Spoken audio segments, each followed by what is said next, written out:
Buonasera e ben ritrovati con l'informazione flash di News Sicilia. Vediamo insieme i titoli più rilevanti del pomeriggio.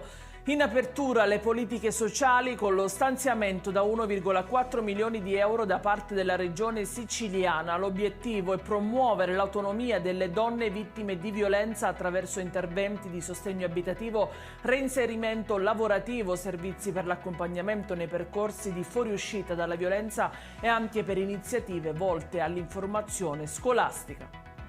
Una raccolta firme lanciata per la scarcerazione di Gaetano Mirabella Costa, il giardiniere 45enne originario di Fiumefreddo, attualmente detenuto in un centro per migranti in Florida.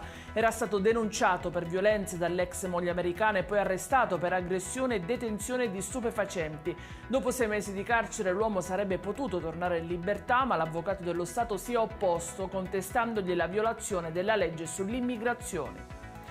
Oltre 41 i gradi registrati dai termometri siciliani nella giornata di oggi. Il servizio informativo agrometeorologico siciliano ha diffuso i dati, primato a Francofonte nel Siracusano con 41,8 gradi. La giornata di domani non sarà assolutamente da meno, diramata un'allerta rossa per rischio incendi su quasi tutta l'isola, arancione soltanto ad Agrigento e Trapani.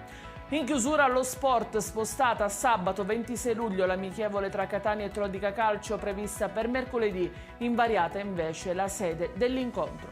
Ed è tutto per questa edizione. Io vi ricordo come sempre che dettagli su queste notizie e molte altre li trovate sul nostro sito e sui nostri canali social. Grazie per averci seguito e a domani.